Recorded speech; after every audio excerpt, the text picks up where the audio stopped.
This is Digital Voices with Beau Tiffany. Inspiring and providing real insight to our listeners with every story. Exploring deep stories behind every guest. Please welcome your host, Beau Tiffany. In this podcast, and as Hillary Johns and I, my co-guest, as well as our host, Beau Tiffany, makes clear, we're going to be sharing in this podcast some inferences, assumptions, speculations about events that may have taken place in the past on the American Virgin Islands.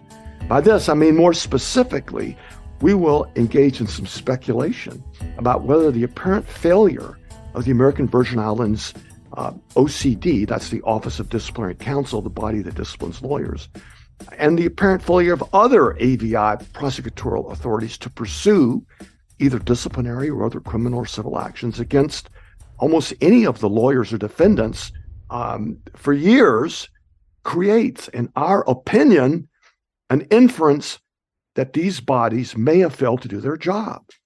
And that apparent failure warrants, in our opinion, an independent investigation to see what really happened. The other disturbing question raised here is whether the failure of those organs to pursue those actions could arguably support the further inference and therefore warrant independent investigation as to the question of whether one or more of those bodies might have been influenced by corruption.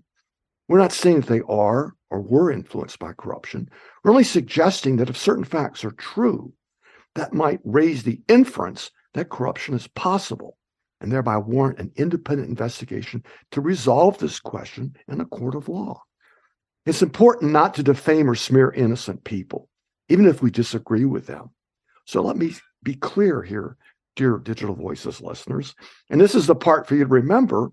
These discussions and the representation's opinion we state in this podcast do not represent and should not be confused with actual accusations of any form of misconduct or wrongdoing against any person or body.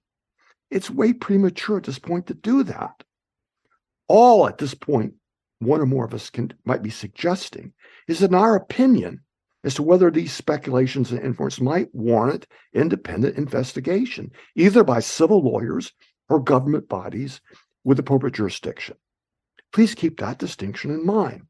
And all listeners on this podcast should also bear in mind that in the United States, and that includes the American Virgin Islands, everyone and every legal entity and every government body and civil servant is presumed innocent and without any civil fault and free of wrongdoing until a court of law finds otherwise. And we hear a condition in the inference that there might have been wrongdoing on such a presumption, and the requirement that that question first be adjudicated by a court of law before anyone assigns blame or attributes guilt. In this podcast, one of the things we're also seeking to do is to offer suggestions to anyone who might feel themselves to be a victim of wrongdoing as to how and where to seek independent legal advice and help, and we urge you to do so. So thank you, Beau. I think this says it, so back to you.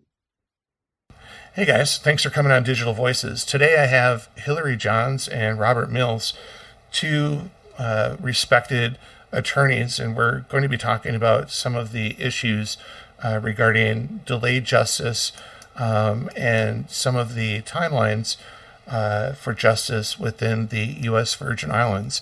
And that will tie into some of the miniseries that I've done recently. So with that said, Hillary, Robert, thank you very much for coming on. How are you today? Well, delighted to be here with you, Beau, as always. Thank you. Very well. Thank you, Beau, and thank you for inviting me. I'm excited to talk to you guys today. I've had some of my own experiences within the U.S. Virgin Island legal system and came across some things that are troubling and frustrating for victims like me and others as we try to navigate the system in our search for justice. I guess we should start maybe talking about some of the issues.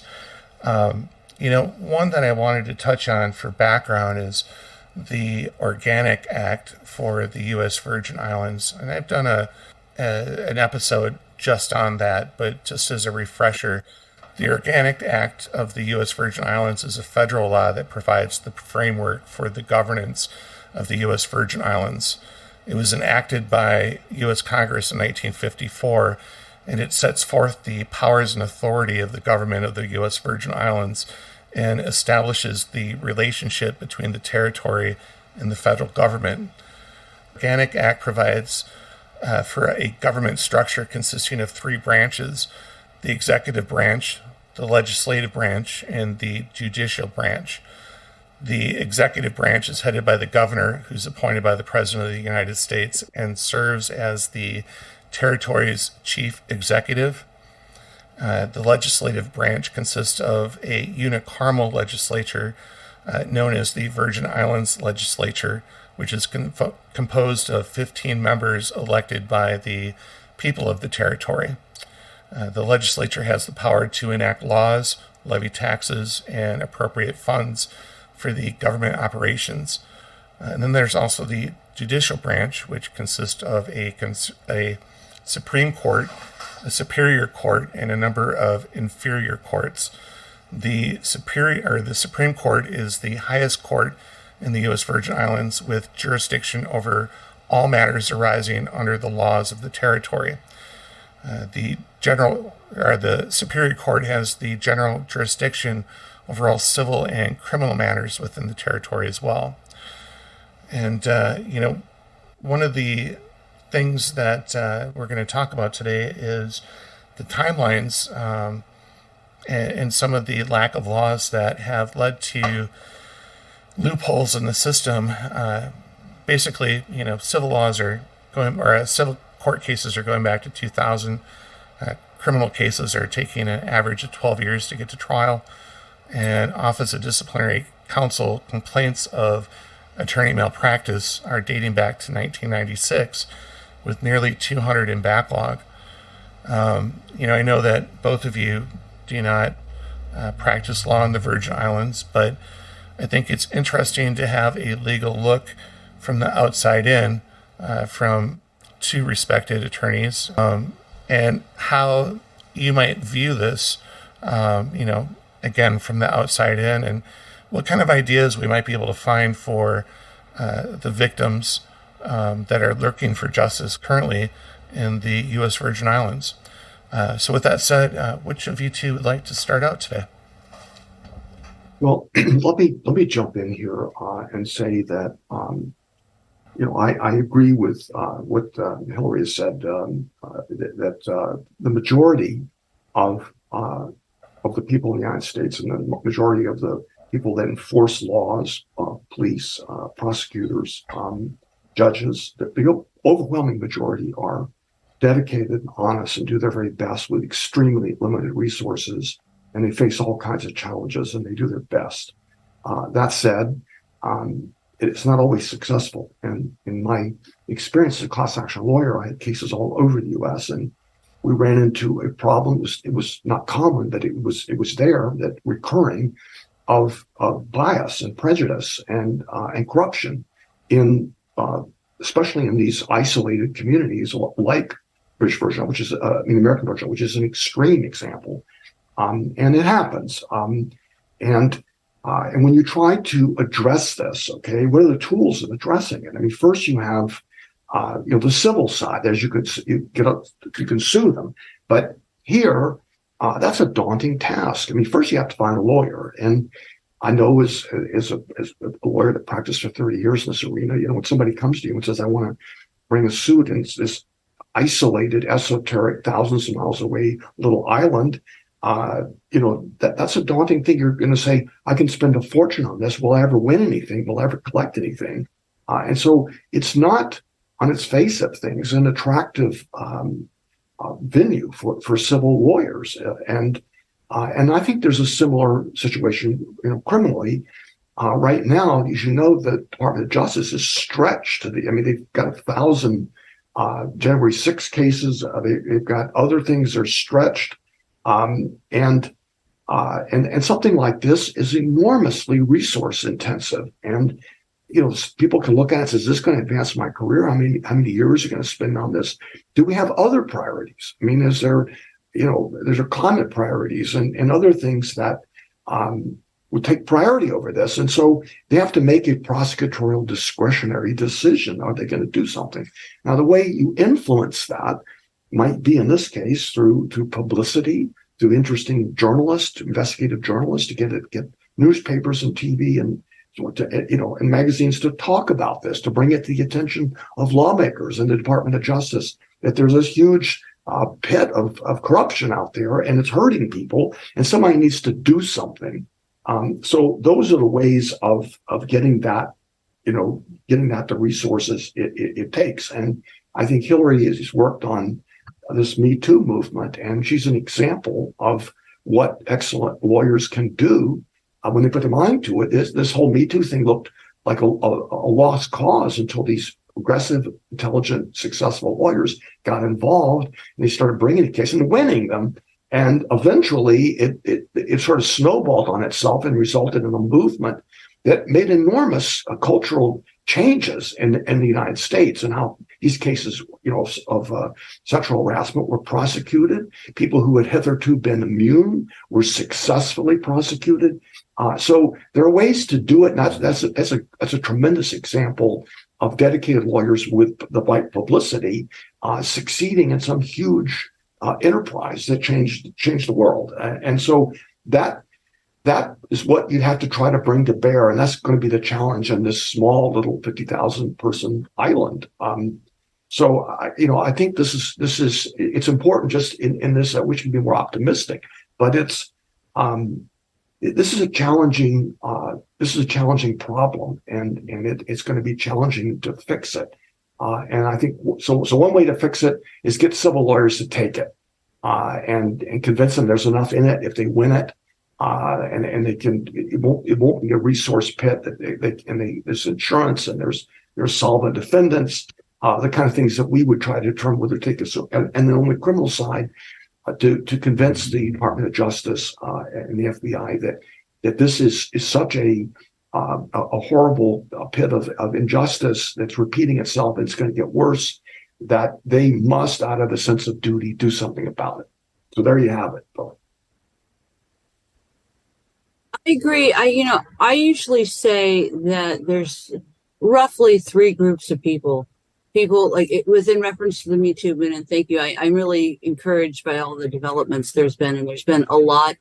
There were a lot of people involved in this, there's the people who are never going to do what they should do or what's right. There's just that group of people. There's the people who are always going to push for what's right. I know before we prepared, I was talking about a movie called The Crime in the Bayou. It's a story in the 60s of a young man named Gary Duncan who got lawyers from DC and other areas. It's very highly rated. I really recommend it. Where he was arrested for allegedly in the Deep South, hitting a Caucasian young man about his age. He was prosecuted, summarily tried. He had it had a lot of allegations. Allegations of a corrupt sheriff and a district attorney, one who had taken money and inappropriately later was found out. So it's a whole move.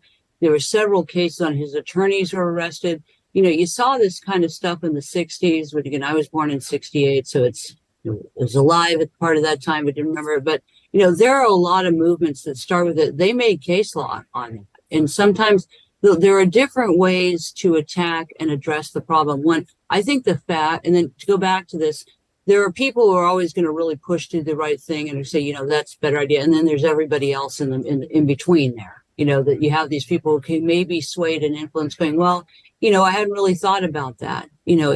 Sometimes it's just not the priority. And I think it's good that the fact that we're having this conversation is part of the solution here, because you start talking about it and, Me Too movement. Yeah, me too. That's happened to me. And, for people to know that they're not alone, because people don't often know that. There's often complaints about the healthcare system too, going, I can't, get this. And, once you talk to other people, I'm not saying a support group, but those are helpful too. Sometimes a lot of people feel very isolated and alone when they're dealing with the justice system. So I know, Beau, you had mentioned several matters that are backed up. I bet a lot of those people think they're just not going to get a fair shake. They don't know, they may not have the bigger picture in mind here. They may not know that. They may have been traumatized by a criminal act, or God forbid it was a sexual assault, or if it's a devastating civil matter, or just a very, very stressful or traumatic time in their lives. There can be a lot of other reasons. And the reality is, I think Robert is right. These things usually start with people pushing, but having the dialogue can often be the first step or the precursor to that. You're having conversations, getting a group of resources to refer people to, like even, for example, when you see sexual harassment and other kind of training, the law now requires that you have to include the sites, but there are a lot of other groups who put together resources. Are there attorneys who may take my case pro bono? Emotional support, maybe sometimes financial support. How do I handle a case? How can I learn? I think also getting a list of resources, even though it may not be directly, for example, going to a judge and saying, hey, I think you made a bad ruling and I need you to get this back on trial and you need to take this case, or going to the district attorney and saying, this case has been sitting here since 1998 or 7 or 8, and you've done nothing. Is it done? What is it, a cold case now? Because this is a very common problem with cases not getting prosecuted. And I like to think that I like to think that there are more good people in the world than bad people. I don't know if that's true, but that's how I like to see it. Certainly there's good and bad in the world, but I would say there are other issues impacting this. I know what you said about other, tourism and funds coming in and things like that, but it doesn't mean they're allocated to that. I know that California, and Robert probably is aware of this, 20 years or so ago, they started cutting funding. And, clerks and, judges and things were just not as available. So you have this problem where more people are coming into the legal system, but less is getting put out, produced and resolved because of this backup. So it is a systemic problem, but I do think having resources, because sometimes a person not knowing that they're not alone can make a difference. Is it going to help everybody? No, it's not. But again, you get the same problem in LA. I mean, the cases just aren't getting prosecuted. They're getting dropped. Or you may get, or any city, I think any county, I think most people have that complaint. Why is it taking so long for my civil case to get to trial? Like I have to tell clients now, you're looking at 2 to 3 years now before if you want to go to trial, what you can be getting. And arbitration is not really an option for most people because it's too expensive. Well, to follow up on that, we the last few days we've seen in the newspaper an example. Like it was today, a woman was arrested because her husband organized this campaign to fake that she had engaged in a crime to pretend that she was being raped, and they'd used fake actors and so forth. So it was all exposed, and her husband was prosecuted, but she was thrown in jail. And there was another case. It was yesterday or the day before, where a black man, was convicted in some trumped up case without resources, and the prosecutors lied about it. And he spent 15 years in New York prison. And he was just recently exonerated, and he sued the state of New York, and they just yesterday announced they're paying him $5.5 million. And he's also suing the prosecutors. But those are the exceptions, but they were made possible by these groups of bright attorneys, like the exoneration groups. And there's a number of different groups of volunteer lawyers who work in these organizations that try to find these cases. And so one of the things that takes, as Hillary points out, it takes a critical mass. It takes a critical mass of victims who complain, or a critical mass of publicity that incites the agencies that can do something about it to put the priorities on it that is necessary, which is a lot.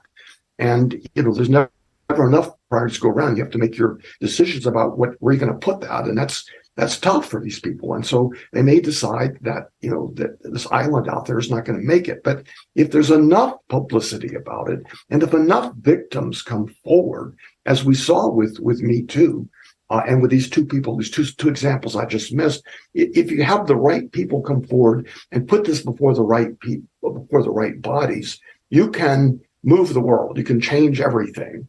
And this what's going on in the Virgin Islands is so clearly out of control, and so clearly a case of transparent abuse and corruption that it would seem to me that it wouldn't take an endless amount of resources to get the Justice Department or someone to come in and work this thing up and be able to do something about it. Because if you have everybody that's done wrong for the past 2 decades plus not being prosecuted, I don't know what else.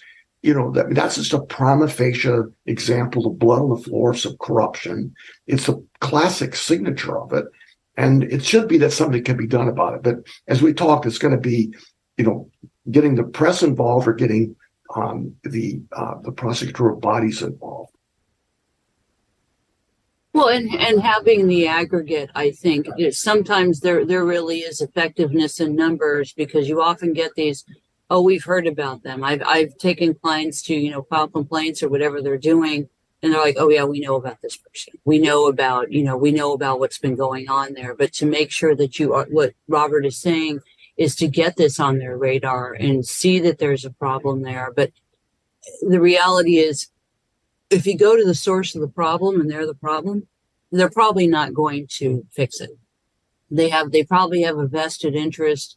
There are that maintaining what the proverbial status quo or things like that. That's not always the case. I do think too, there are likely people within that. I don't know enough about it. I'm not licensed there, so I can't comment on that. But it's been my experience. Sometimes people are telling you what you want to hear, but in situations like that, where you have a small community or a small group or things like that, affects so many, because there are a lot of people it affects. There are often people who are not okay with it too. Maybe they're not saying anything because they live there or they're related to it, or they don't want to lose their jobs, or they think, okay, if I say anything, they're not going to come to my restaurant, or they're not going to patronize my store anymore, and I'm going to be on their blacklist. And I have to earn a living. I mean, there are a lot of other. It's like the similar idea would be why people, when they know sexual harassment is going on in the office, they don't say anything. Or hostile work environment, because they're like, I want to keep my job. I would like to think that specific to the situation, there are probably a lot of people there who know that there's a problem. And again, I'm not qualified to assess the Organic Act or to discuss the inner workings of the U.S. Virgin Islands thing there. But I agree with Robert, when there's smoke, there's fire. And there's, or walks like a duck, quacks like a duck, swims like a duck, it's probably a duck. There are signs that there's a problem, in addition to, what we all know is a systemic problem, and that has several different reasons for that. I mean, part of it is lack of effort, part of it is funding, part of it is, there's just more cases, things like that. But when I hear there's no cases being moved forward, that's certainly concerning. That's concerning in any justice system, frankly, whether it was in the U.S. or not. One of the things that Robert brought up was people stepping up and coming forward. And one of the things that I have seen personally happen is using confidentiality threats and threats that they're going to come after you if you say anything or go after anyone, releasing information regarding anything, because they put everything underneath the seal of the law, or under seal rather, or they are structured in a way where, like perhaps the ODC, Office of Disciplinary Counsel, you're not allowed to even say that you filed a complaint if you might have filed a complaint. I'm not saying I did, I'm just saying, perhaps if you did, you wouldn't be able to release that information. So I think a lot of the threats are one of the things that makes people frightened to come forward and stand up. Another thing that I've seen is the use of sovereign immunity. So when, for instance, there was a case that happened in Florida that I'm familiar with, and they were found to, some of the members of the legal system were found to have acted inappropriately. However, they were covered by sovereign immunity for their wrongdoings. When does sovereign immunity and when does confidentiality not matter anymore, if that makes sense? Is there a point with sovereign immunity that your actions can be prosecuted? And is there a point with confidentiality that one who needs to draw attention to their situation, as we mentioned, with the media and such, doesn't fall victim or to lawsuit or breach of confidentiality? Hillary? The answer is it depends, and that's a good question, Beau, because the law is really in flux here. Like for some examples would be the Silence No More Act that's in the state of California, and President Biden in the last few months has signed agreements saying, for example, settlement agreements, if you're sexually harassed or assaulted, it can't preclude you from talking about it. Part of it, I would say, and there are the rules coming up about non-competes, and those are in the civil arena, but this non-disclosure and there was a recent ruling by the National Labor Relations Board, the McLaren ruling, which talks about what employers can and can't say in severance agreements. And there's a guidance memo that came out last week.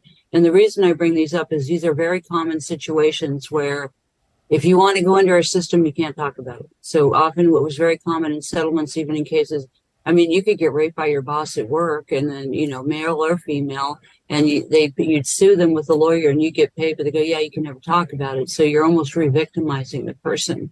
Again, sexual assault is a classic situation. So one, it depends on what you're discussing. I think for a specific case, even if there are people who will help you. There's almost always someone who will help you. You may have to hunt around and search. But for example, if there's a specific matter that you're not supposed to talk about, it's a good idea to, for example, if you're working with a civil agency or an administrative agency, it's a good idea to get a legal advice, even just a consult. There are people who will help, often advisable, maybe outside of your community. We sometimes do work in small communities. Even in California, you have very small rural communities or counties or things like that. Kern County, I can guarantee you, is very different from where Robert lives. Robert, I don't know if you've ever driven down to LA, but you know where Kern County is. Or Siskiyou County is one that you probably never hear, Siskiou or something like that. It is a county in California, but people don't know about it. They hear about, San Francisco, and the city across the bay, where Robert lives, or they hear about where I live, LA. There are options here. One part of it depends on what system you're in, because if you're in a civil complaint or an administrative agency, there may be rules and things like that. That does not mean that you can never consult with an attorney about what your legal rights are as to publicity and things like that. Every agency has someone they answer to, every single one of them, or they should, because that's why the U.S. system has checks and balances. Even the president of the U.S., as we know, has people he has to answer to. He makes decisions, but there's a checks and balances. That's why you do it. And so most good systems have a system of checks and balances with their actual consequences. Like as lawyers, Robert, I know you're retired now, but when you're practicing, we all know there are things we can and can't do. And if we do them, there could be a real problem for us. There are rules about, and case law coming out about, and ethics rules in California, New York, and other states about what lawyers can and can't say to the media. Lawyers used to, and again, it's great that you're really excited and emotional about representing your client, but there are limits to what you can do there. But I think part of it is knowing what your resources are, and maybe you think you're out of resources, but you're not. So when you say that, Beau, there may be, I know there are specific fact patterns. I know when I talk about things, I have a few things I've thought about. But I do think there's almost always a way you can discuss it, unless, for example, you're in a court proceeding and the judge said, I'm issuing, gag orders, for example. Those are very common. You hear those. Or There's, your classic one is if you have a high profile trial and the jury is sequestered, or they don't want, they always tell the jury, we don't want you talking to the media. We don't want you watching the media. We don't want that to influence you. You saw the Johnny Depp trial where that was tried in the media. It really was. And his team did a very, very, frankly, impressive and effective job of doing that, because they knew, due to his celebrity and popularity, what that was likely to do for him. And again, it was a very effective tactic. Whereas, you see some other ones, you just don't hear anything about them. I think there's is it Alex Murtaugh, that guy Yes. in South Carolina, the lawyer who was, I saw the Netflix thing. I've seen it in the news. I haven't followed it really closely, but I know there were a lot of very, very questionable behaviors about a very well-established, powerful family locally, and what that had meant. And, obviously some very, very, really tragic and sad events that happened. At least I think it was a young girl who was killed in a boating accident. There was his son and his wife. There are, again, there are different ways to handle these, but I am also very, very sensitive to the fact that when you're in a small community or you're in a group, that you probably want to keep your job or your position. And this is the reason a lot of people don't come forward. I mean, you even see it in Hollywood, which is, sometimes when I work in, you see these movies about this person coming out of the shadows, or they're meeting in a really private space and they're looking around with the trench coat and the hat, or they're just like, I don't want anybody to see me and I can't talk to you anymore, and they run.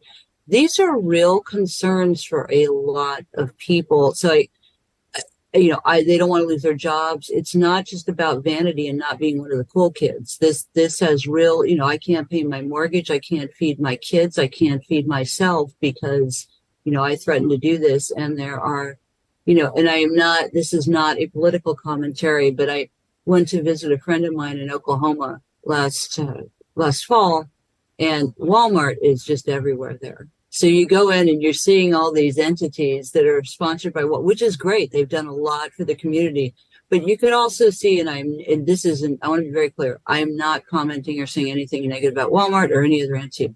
You could see if you had someone in control of a small town who was maybe not, we'll politely say, a good person, or may have ill intentions, how that could how negatively affect a whole group of people. And, there are financial resources, there are political resources, as you see in other, maybe not so much in the U.S., but there's, except with the military, there is physical power. There are threats, there's drug running and other things that go on. And there are a lot of other factors going on. Again, I'm not saying drug running is going on in the U.S. Virgin Islands. I'm not saying what goes on there because I don't know enough about it. But there are a lot of other factors there, I think. So again, back to your question, Beau, I think it depends on the, there are usually people you could chat with. I know DC is full of public interest, and lots of different groups are willing to help people, as well as other major cities. So sometimes you may have to call. Maybe you have to call someone in Florida. You may look at those and say, look, I've got this case here. You may have to make a few calls, but you say, do you know of any who could talk about this? Do you know, and if you keep asking, there are people willing to help. But part of it is, I think sometimes people have difficulty getting directed to the right resources, and that makes a huge difference, as Robert aptly pointed out. Yeah, absolutely. And knowing your resources, there's not necessarily a place to go for that.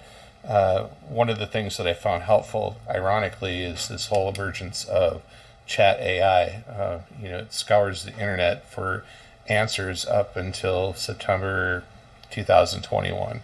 It's an amazing tool. I'm not sure if you guys use it or not, but getting off track. One of the things that I did want to ask, though, is in my own experiences, I've gone to I've left no stone unturned. So every agency, every DOJ agency, FBI, I've gone everywhere. The problem is that because it's in the U.S. Virgin Islands, no one even wants to comment on it because they're not licensed to practice in the Virgin Islands, or that's the common answer that I get. However, with every agency that I've ever reached out to, the replies that I've gotten are, sorry, we can't help you, or we have our plates full with other issues. We encourage you to try to reach out to X, Y, and Z. So I think the resources aspect, limited resources aspect, comes into play there. There's a lot of people looking for help and only a finite amount of resources available to get help to those people. But with the Virgin Islands, I think it's its own unique niche that really needs a look by the right people. And you had mentioned about drug smuggling, and obviously we can't comment on that. But one thing I will say as public knowledge is that it's geographically positioned to be the main stop point between Colombia and the United States, and historically has been a stopping point for cocaine smuggling, and that's just public record. So I know that in my own experiences too, the corruption is multifaceted within the U.S. Virgin Islands, and that's the issue. If you don't have the resources or you don't know the resources, someone like myself, a victim, could spend years looking for help. Statute of limitations expire. I don't know how that affects things if you're currently in it. In my case, it's been going for 6 years and 201 motions and not a single hearing to address any of them. So, I'm not sure how the statute of limitations affects that, but, finding the help isn't as easy as it appears. Even the agencies for the help is also difficult. How can you guys maybe help us and our listeners or any other victims that are, whether regardless of jurisdiction, as you pointed out, Hillary, unfortunately this happens a lot of places. The U.S. Virgin Islands is not unique. Unfortunately, there's a lot of small niches that sometimes things get out of control. But in this particular situation, we're looking at hundreds, if not thousands, of victims. So, it's really important, for me at least, to figure out stepping stones that a listener, perhaps a victim in their own situation, can navigate the waters to at least find representation or help. Because I think that's a difficult thing for someone to swallow, depending on how badly or how egregiously they were injured. Finding justice, Epstein's victims, just to make a note, if they're stuck in this situation, which unfortunately they are, trying to find justice, and it's manipulated to delay justice, which I can say, in my own opinion, I guess as a disclaimer, everything we're talking about is anecdotal. These are only our opinions. There's nothing that we're saying that is meant to sway to anything confidentiality-wise. Let me rephrase that because I can edit all of this. Somebody want to give us a disclaimer? I will echo some of the things that Hillary said. That we are expressing here our opinions. And they are. I haven't been to the Virgin Islands, and I don't know exactly what's happened there, but these are just opinions based on allegations that I've read, and I'm expressing a First Amendment opinion, which is I think a protected thing in California under our SLAPP statutes. And of course, before anybody can be successfully sued or prosecuted anywhere, the people who initiate that have to prove it. They've got to prove it in court, either by preponderance of the evidence in a civil case or beyond reasonable doubt in a criminal case. And they're presumed innocent. And we here presume everybody's innocent until they're proven guilty. in a court of law. And so these are just we're not we haven't disclosed any confidentiality. I don't think you have, Beau. And so our purpose here is to exercise our First Amendment rights to educate potential victims about how they might go about getting representation or introducing themselves to law enforcement to get justice. And that's kind of a generic discussion. We don't know all the facts here, and the bodies involved will have to make that determination. The court will have to make that determination. One of the things that Hillary mentions is that people are reluctant to say much about it for a lot of good reasons. That we lawyers, the procedures in all these jurisdictions are all different, and the laws are different, and the jurisdictional boundaries are different. The statute of limitations are different, and the ways that which they're told are different.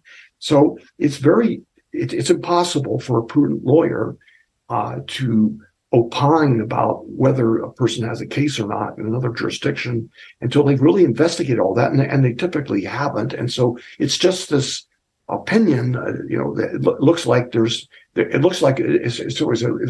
It looks probably fire, but that's a determination of the court as whether there's fire there or not. So I think this is jump in if you think I haven't made it clear enough that I know. I think you have. I think, again, what you're describing, Beau, is not uncommon. And I think a lot of people, there's the very kind misconception that if there's a wrong, there's a right for it. And it's very prompt and it's very swift and it always works well. The legal justice system is not a perfect system. And there are people who make the system work and there are groups that make the system work, as the Me Too movement, but there's a lot of other ones. And there's people and grassroots and all these people supporting it. Like if you look at the criminal justice system, for say in New York, there are a lot of supporting branches there. There's the district attorney, there's the judges, there's the classic, the public defenders, the support groups there, support for victims, things like that. It can be a complex process. And I think a lot of people, and I think that Robert's right. We can say generally our opinions on how things make things work. As to specific case, we can't comment. And again, we're not licensed in the U.S. Virgin Islands, but each state is very different. I was doing a talk the other day, and I was discussing the 1- and 2-party consent rule for reporting people that is different in each state. For example, California is a 2-party consent. New York is a 1-party consent.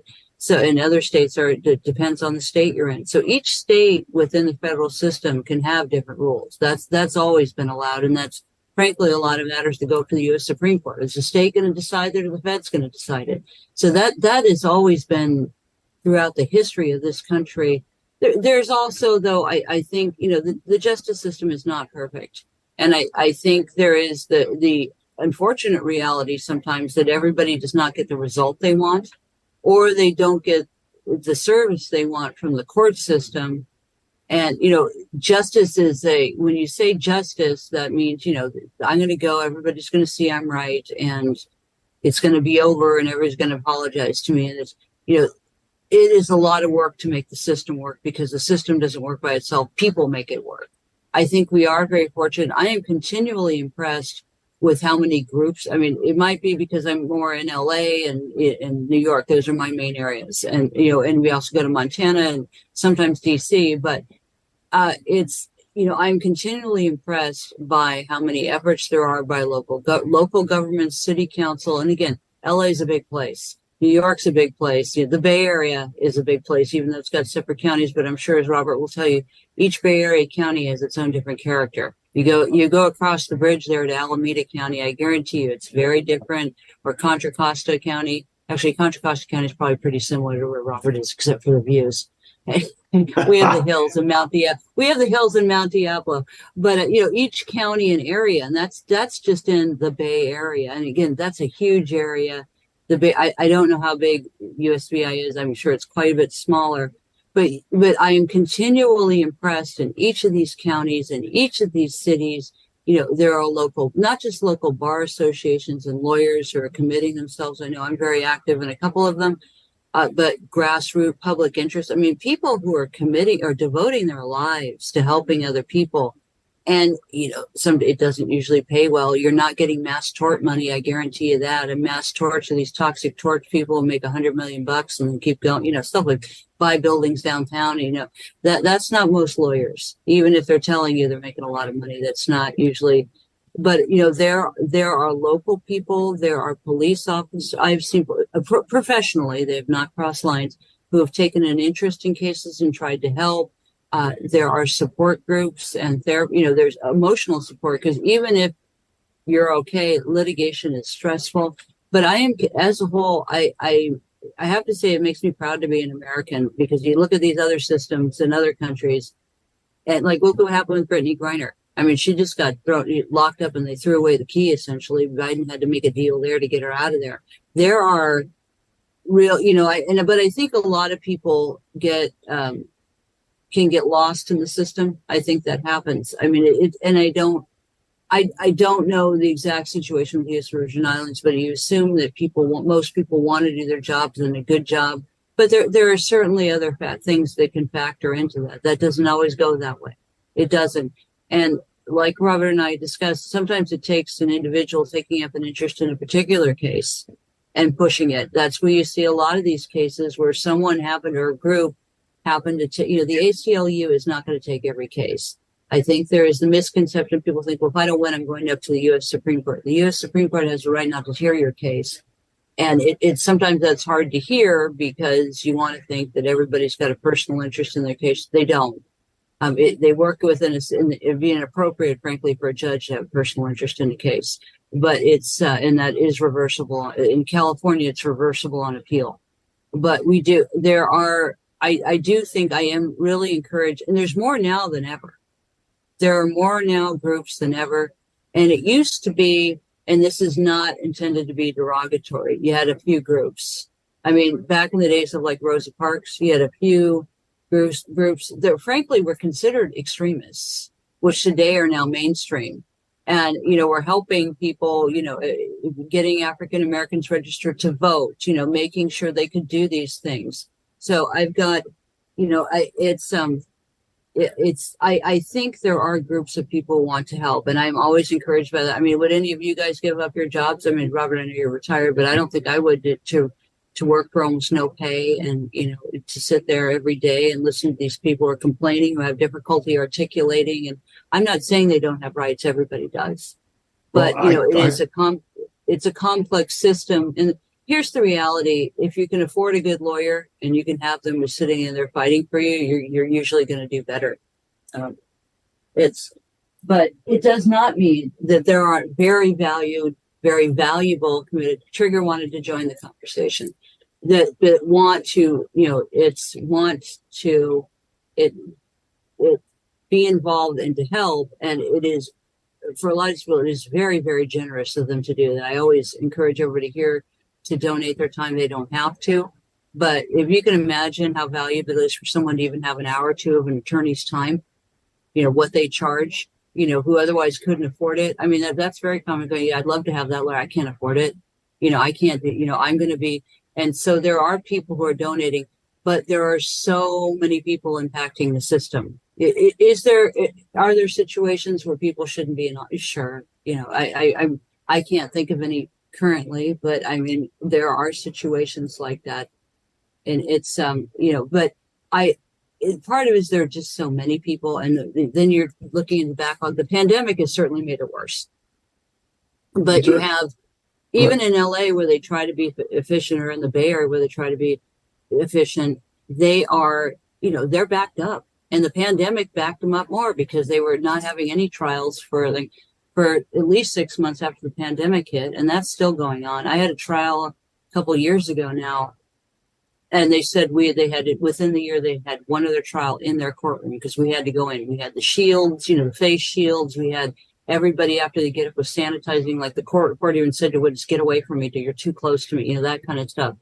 It is a lot to put on a hearing or a trial. You've got two defense attorneys, you've got a bailiff, you've got a judge, you've got a court reporter. Everybody else in that courtroom is getting put on hold.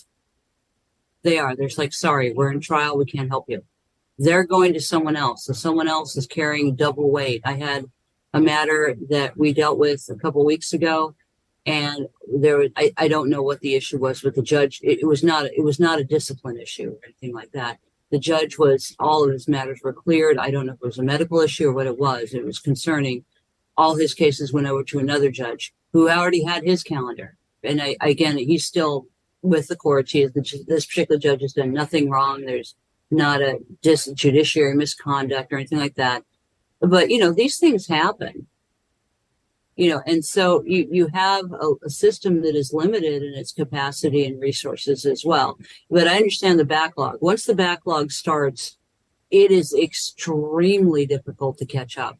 I mean, you really have to have people who are essentially, thwarting labor laws and working overtime for free to get it solved. And it is frustrating. And what you're describing about sexual assault and things like that, I don't know the details on this. I can tell you this is very common. They have rape kits in lots of other cities that haven't been tested. I'm not saying any of these people didn't do their job. Things get lost. These things are very, very common. And I think what you're describing too, Beau, is very common too. Until you get involved in the legal system, it's not really something you think about unless you're, lawyers like Robert and I. And we know this because I'm in court and I hear it a lot. But unless you're involved, these people go, oh my God, why isn't this? There's not any reason you would pick if you wanted to volunteer, you probably would pick something else. Maybe if you go, I don't know, if you go, maybe you volunteer at a local youth group, or maybe you volunteer at your church, or maybe you volunteer, for your kids' little league. I mean, those are just a few examples. Maybe you volunteer at a school, or maybe you go to shelter, animal shelters, and you volunteer your time there. I mean, there's lots of ways to volunteer your time. Going to help the court system is probably not number one. What? I said you might start a podcast. Yeah, but again, the fact that we're having this discussion, I think, is very healthy, because that's how change is also effectuated. So you're doing your part too, Beau. Yeah. Let me circle this back at a couple things I wanted to ask. We talked about the size of the island, just so that I can give you a good image. So we have 50,000 residents split between 3 islands. The largest is 33 miles in circumference, so really small. The thing that I want to ask with that is it realistic to think that a population of 100,000 on paper, but 50,000 actual residents can sustain its own legal system? Or is that too small resource-wise to effectively have a effective court of law?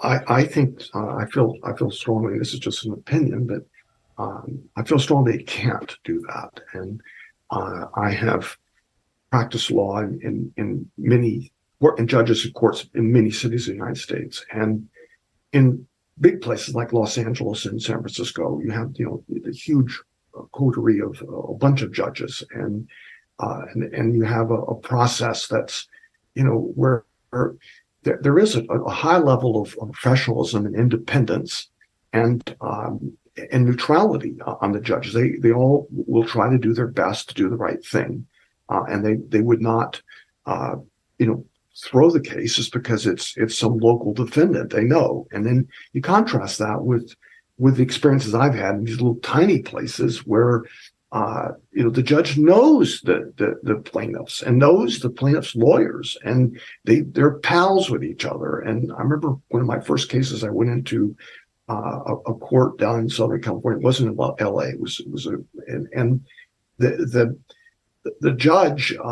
We were he orders us all in chambers, and my opposing counsel walks in the chambers. The judge jumps up and throws his arms around. Hey, how you doing? How's the things at the club? How's your game? And so there was no sense that there was any purporting to be neutral about this guy. And then he turns to us and glares and says, "And what are you boys doing here?" And that was meaning the plaintiff in the case. So, it happens if it's small, it's much more prevalent because everybody knows everybody and there's connections and stuff, and they've all grown up together. And if you get something as tiny as 50,000, it really brings that up. That said, there's a positive part of it, which is that if you can get it out of there, and there isn't the resources to fight. If you have a place that's really determined to and they've got huge resources, that's such a small thing. If you could just get it out of there, you would be done. And the message I think that both Hillary and I have been trying to get across, and you have too, Beau, is that while we have to start out by saying that there's not a remedy for every wrong, and that's something every lawyer has to tell his clients from time to time. When people come in and they've been really damaged, and because of a variety of things, if it's statute of limitations, all kinds of stuff, bankruptcy of the defendant, you have to tell them, look, I'm really sorry, you've been really screwed over, and you have a case, but you're not going to get justice in the system. There's not a remedy for your situation. It's not going to happen. But if you are one of these victims that we've been talking about, that you feel yourself to be part of a corrupt system, there are resources for you, and you should not give up, and you should go to these organizations. And I agree with Hillary. I'm very amazed and proud of what in this country we have a huge number of volunteers. Every county in California has volunteer groups. And the bar association, the county bar association, that provide free legal services, and then there are these exoneration groups that have extremely high quality attorneys that will come in and devote huge resources for free to taking cases. And so you want to, if you see yourself as a victim or feel yourself as a victim, you want to do whatever you can. Don't give up. Try to find those people. Try to get yourself in front of them. And if you can find them, they have been, as we were talking about here earlier about the Me Too movement and others, and the earlier civil rights movement, those attorneys can make an enormous difference. And they have, and they regularly do. They exonerate people that were wrongfully convicted, and they bring civil justice to all kinds of people that didn't get it. And so if you feel yourself a victim like that, don't give up. What you do is you reach out and keep reaching out to try to find legal resources to pursue it, and don't give up. Yeah. No, I agree. You really, sometimes it's the squeaky wheel, and you really have to be persistent. I mean, you really, really do. And it's hard. It's not an easy thing to do. And, again, to be fair, it's also a common defense tactic. Let's just drag this out. I mean, I don't, but when it comes to public agencies, I would assume that everybody's doing their job correctly. There could be other reasons. I have some friends who are prosecutors and good people, and they're constantly being criticized by one person or another, and not all of it's true. So I think that comes with the job too. And again, I can't comment upon the U.S. Virgin Islands specifically, but I agree with Robbie. You just have to be persistent and consistent, and just, sometimes you have to go farther than you think you're going to have to go, but you can usually find someone to help you. It may take a lot of work, but no one's just going to hand you a case. It's a lot of work. Sometimes when people expect that these agencies and everything are going to drop money, that what it costs, is that you're essentially asking them to put everything else in their life and every other case on hold that they're doing to help you for free. When I say you, I mean generally, not you personally. But, it's a lot to ask. I mean, we get calls all the time, saying, "Hi, I need help." Okay, you sound like you have a case, but, "Oh, I can't pay you." It's like, well, we do pro bono work. We do quite a bit of it. And so often said I do too much pro bono work, but I would rather have that than the opposite. But, again, it's a lot to ask of an attorney or an agency. Hey, give me all your resources. You think if someone showed up at your front door and said, "Could you write me a check?" You probably didn't know that. You probably wouldn't do it. And I think sometimes, to be fair, law is in a lot of these business, and even if the DA's office is in business, I'm not saying they are, the private attorneys and other people there. I mean, people make decisions whether to work there, to allocate funding based on their livelihood and their ability to support themselves. And I do think, to be fair, some litigants and people in the court system have a very unrealistic view of that. And it's a me first mentality where I've been wronged and I'm upset and I want all of you to drop everything, forget about your other caseload, forget about all these other people. And they just can't do that. And so there is that aspect. I like to think that most litigants aren't selfish, but I have seen repeated instances of that where they, and I get it. It's very stressful. But, when you go into, you have an appointment somewhere and your dentist or the person who trims your hair or does your nails is running late. Are you one of those people? Think about it, that you start screaming at them because they're late. They may have other matters. You sort of have to think about those things. So, Robert, what do you think? I agree. I think that it's, I think in our world today, people are not very nice to each other. I mean, they're less so now. And I see what happens in, public groups and even nonprofits. People are pretty critical. And right now, if you're, there was a story here locally about a woman that was working all by herself because she was the only one in the checkout line at some, local big box store. And the customers were yelling at her. And it wasn't her fault that she was this poor employee who was trying to do her best job. And she was the only one on staff because somebody was sick or COVID or whatever. And she was trying to handle this big line. They're all taking it out on her. I think that, and I really want to amplify what you just said.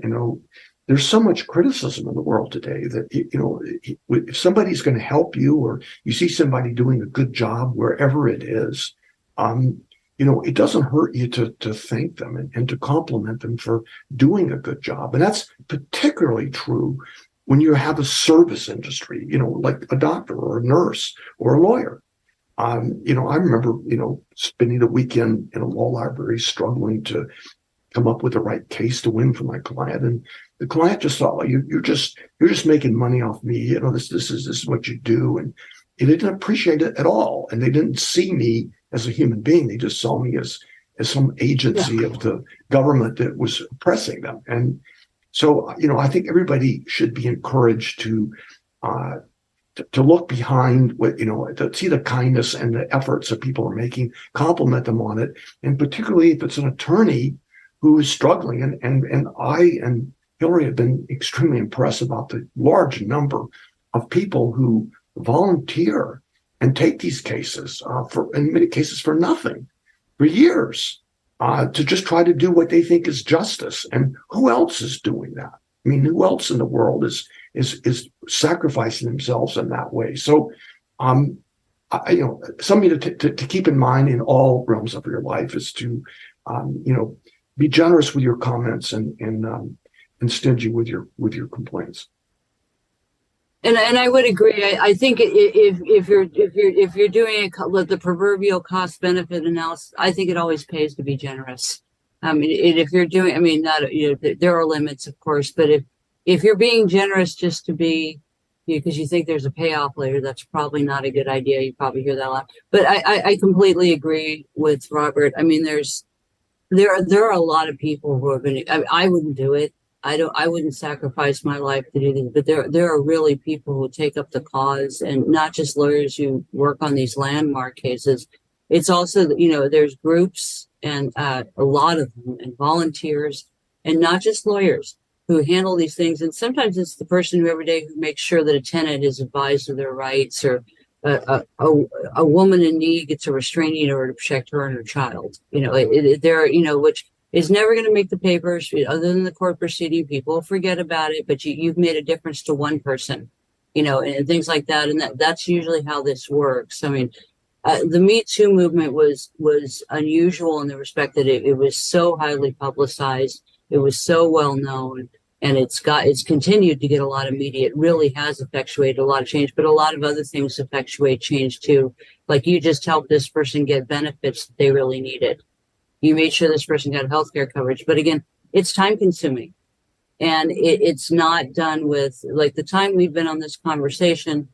I can guarantee you it would be a lot, it's usually a lot more involved than that. I really wish that I could make a phone call And sometimes you can. I mean, that is true. I'm sure Robert's had the experience, but usually you can't just call and make a phone call and have something happen. There's more phone calls or there's paperwork. And so you think about the average person who works an 8-hour day and what they can do in it.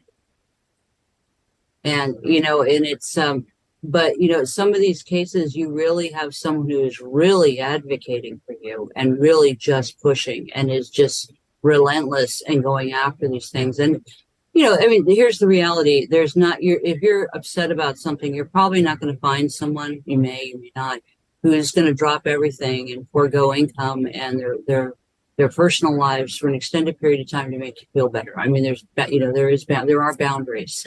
And so, I mean, again, I understand why people get discontented with the legal system, but there are limits to it. And I think people often don't realize that until they have contact with it. And Robert, sounds like you had quite a bit during your career, but, until they get into the legal system, like, oh, I didn't know it worked like this. To be sure, there are some people who just don't care. Thank you. One last closing question. Rural resources versus urban resources. In your area, there seems to be quite a bit available. However, getting help for outside folks coming into your area is usually not as easy.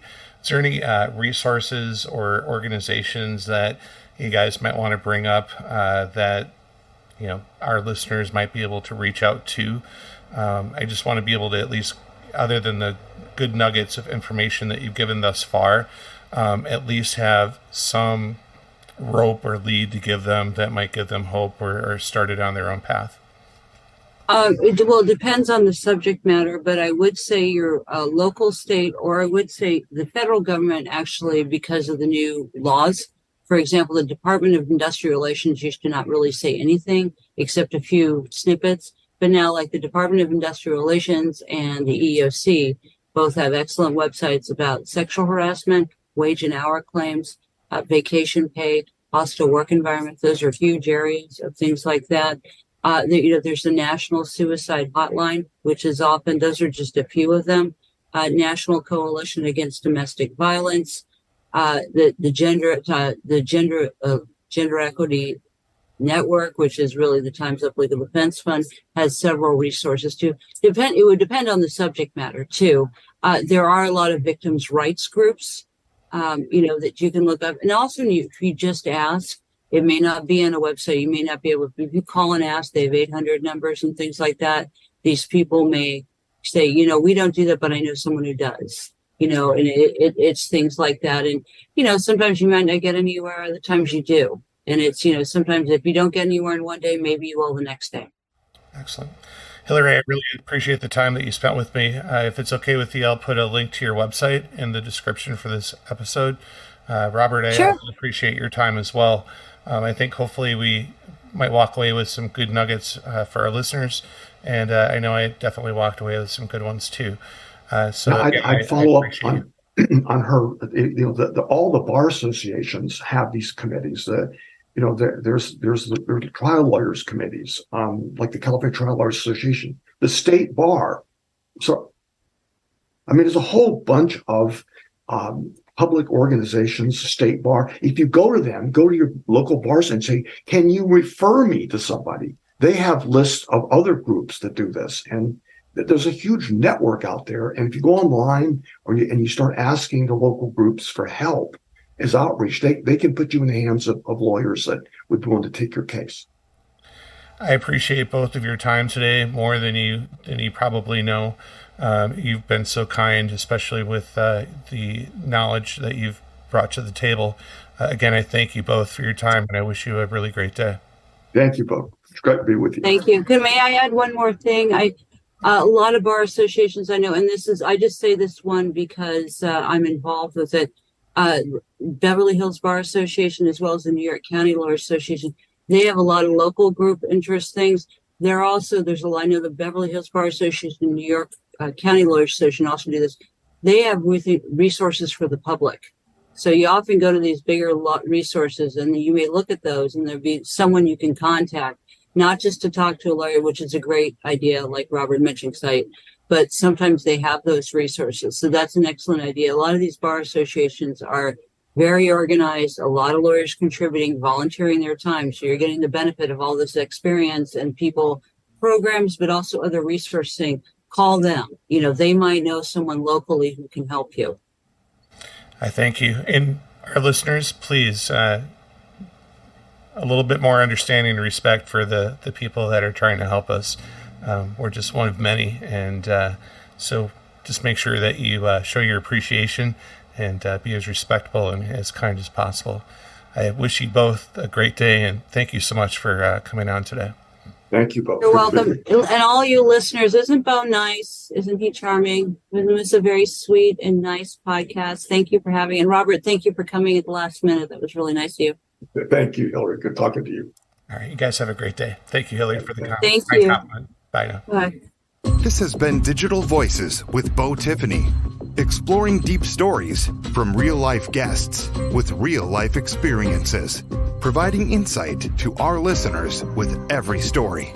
Stay up to date on future podcasts by bookmarking Digital Voices with Beau Tiffany.podbean.com and follow Beau on social media by searching Digital Voices with Beau Tiffany. Have an idea for a future story? Send your idea to acrmadison@gmail.com. Until next time, grab life by the horns and keep inspiring others.